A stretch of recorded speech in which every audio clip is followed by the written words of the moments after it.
En novembre 2014, Evelyne, une retraitée de 70 ans, reçoit un coup de fil bouleversant. Sa tante Jacqueline Imbert, 92 ans, a été transportée aux urgences dans le coma et décède sans jamais reprendre connaissance. Au début, cette disparition semble naturelle, mais des années plus tard, Evelyne découvre que Jacqueline pourrait avoir été victime d'un crime. Elle n'est peut-être pas la seule. Ce qui semblait être une simple tragédie familiale se transforme progressivement en une énigme criminelle. Une affaire si incroyable qu'elle ressemble à un roman policier. Les policiers commencent alors à se poser des questions. Sont-ils face à un empoisonneur en série ? En novembre 2014, Evelyne, une retraitée de 70 ans, reçoit un appel bouleversant. Sa tante Jacqueline Imbert, âgée de 92 ans, a été transportée aux urgences de l'hôpital de Cannes dans le coma. Elle ne reprendra jamais connaissance et décède peu après. À l'époque, cette disparition semble naturelle, attribuée à son grand âge. Cependant, des années plus tard, Evelyne découvre des éléments troublants qui remettent en cause cette version des faits. Jacqueline Imbert, une veuve sans enfant, avait légué son patrimoine estimé à plus d'1 million d'euros à Olivier Capeller, un homme qu'elle considérait comme un ami proche. Cette décision semblait être le fruit d'une relation sincère et profonde entre les deux. Mais avec le temps, des questions se posent. Pourquoi Jacqueline Imbert aurait-elle choisi cet homme en particulier ?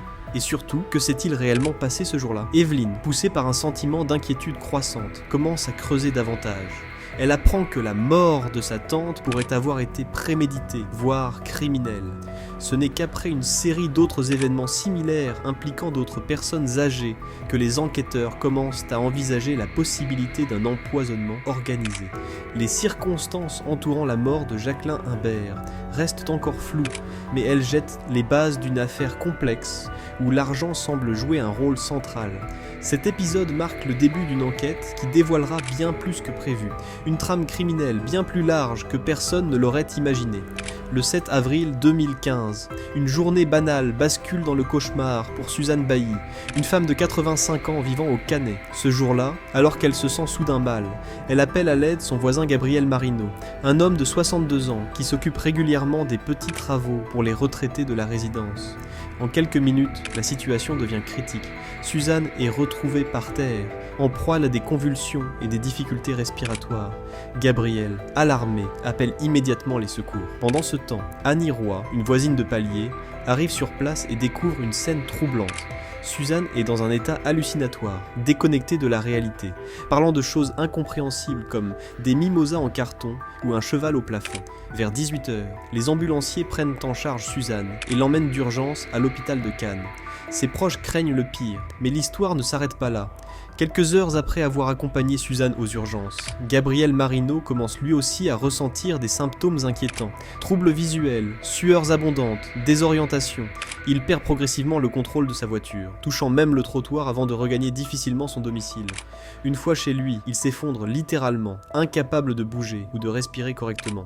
Transporté à son tour à l'hôpital, il rejoint Suzanne dans un état critique.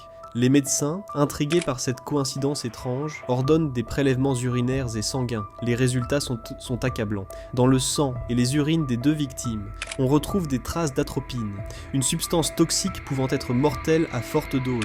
Cette découverte transforme rapidement une affaire médicale en enquête criminelle. L'enquête révèle que Suzanne et Gabriel ont été exposés à cette substance via une bouteille d'eau minérale présente dans l'appartement de Suzanne. Alors que Gabriel raconte aux policiers qu'il avait goûté cette eau avant de la recracher, les enquêteurs concluent qu'il n'était qu'une victime collatérale, tandis que Suzanne était clairement la cible principale. Mais qui aurait pu vouloir nuire à cette retraitée paisible ? Les questions se multiplient, lançant les policiers sur une piste bien plus sombre qu'ils ne l'imaginaient. Les enquêteurs, désormais convaincus qu'un crime a été commis, se concentrent sur les indices trouvés dans l'appartement de Suzanne Bailly. Lors de la perquisition, une bouteille d'eau minérale est saisie et analysée. Les résultats sont accablants, une forte concentration d'atropine y est détectée. Cette substance, présente également dans les urines et le sang des deux victimes, confirme que l'empoisonnement est bien d'origine criminelle. Cependant, qui aurait pu avoir accès à cet appartement ? Parmi les résidents de l'immeuble, tous semblent avoir une relation amicale avec Suzanne Bailly. Personne ne lui voulait du mal. C'est alors que Danny Roy, la voisine de palier, raconte un épisode troublant survenu quelques heures avant le malaise de Suzanne. Elle avait entendu une voix inconnue dans l'appartement et découvert quelqu'un se cacher dans la salle de bain. Intriguée, elle quitte momentanément les lieux pour répondre à un appel téléphonique. Mais à son retour, l'intrus a disparu sans laisser de traces. Cette révélation pousse les policiers à creuser davantage dans l'entourage proche de Suzanne Bailly. Ils découvrent qu'un certain Olivier Capeller, propriétaire viager de l'appartement, s'était montré étrangement présent ces derniers mois. Sous prétexte de vérification ou d'amélioration mineure, il visitait régulièrement les lieux. Plus inquiétant encore, ces visites coïncidaient avec les malaises répétés de la vieille dame. Un autre élément clé surgit lors de l'examen des relevés téléphoniques. Le matin fatidique, c'est le téléphone fixe d'Olivier Capeller qui a appelé celui de Danny Roy, confirmant sa présence sur place au moment crucial. Face aux preuves accumulées, Capeller est placé en garde à vue. Interrogé, il admet être entré chez Suzanne Bailly avec un double des clés pour prendre des photos discrètement, arguant qu'il souhaitait revendre le bien immobilier sans perturber la retraitée. Une explication plausible, jusqu'à ce que les policiers perquisitionnent son domicile. Dans un placard de cuisine, il découvre des collyres vétérinaires contenant de l'atropine, exactement la substance retrouvée dans la bouteille d'eau et dans les corps des victimes. Cette découverte compromettante transforme définitivement Olivier Capeller en principal suspect. Le 22 avril 2015, il est mis en examen pour empoisonnement avec préméditation. Bien que clamant son innocence, les preuves contre lui s'accumulent, dessinant le portrait d'un homme prêt à tout pour obtenir ce qu'il convoitait, l'argent des personnes âgées. Les investigations se poursuivent et les preuves s'accumulent contre Olivier Capeller. Après avoir été placé en garde à vue, il est mis en examen pour l'empoisonnement avec préméditation de Suzanne Bailly et Gabriel Marino. Les policiers découvrent rapidement que cet homme n'est pas seulement un simple propriétaire viagère. Il est soupçonné d'avoir ciblé des personnes âgées pour leur argent. Lors de la perquisition chez lui, les enquêteurs trouvent des collyres vétérinaires contenant de l'atropine, exactement la substance retrouvée dans le corps des victimes. Cette découverte compromettante pousse les autorités à creuser davantage son passé et ses relations avec d'autres retraités. C'est alors qu'un élément clé émerge. Jacqueline Imbert, la tante d'Evelyne, qui avait légué à Capeller un patrimoine estimé à plus d'1 million d'euros avant sa mort suspecte en novembre 2014. En réalité, Jacqueline Imbert serait décédée après avoir été empoisonnée elle aussi à l'atropine.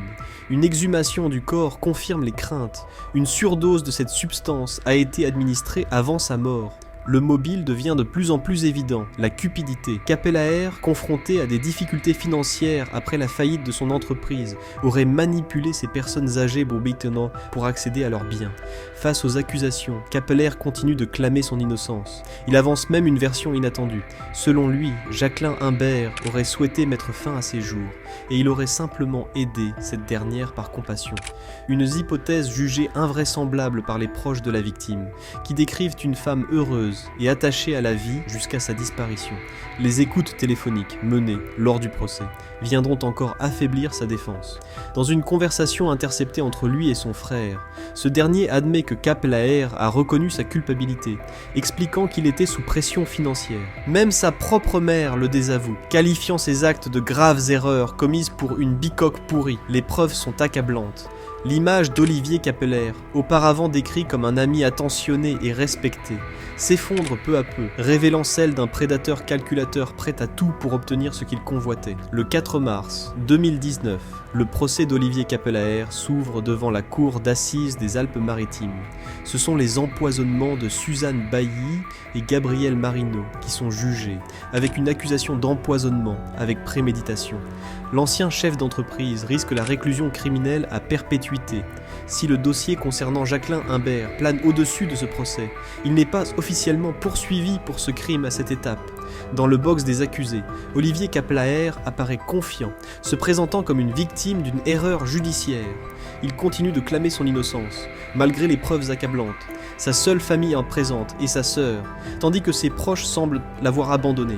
Face aux jurés, il affiche un calme glacial, regardant même Suzanne Bailly droit dans les yeux, sans montrer de remords apparents. Cependant, lors du 3e jour du procès, un rebondissement majeur ébranle sa défense.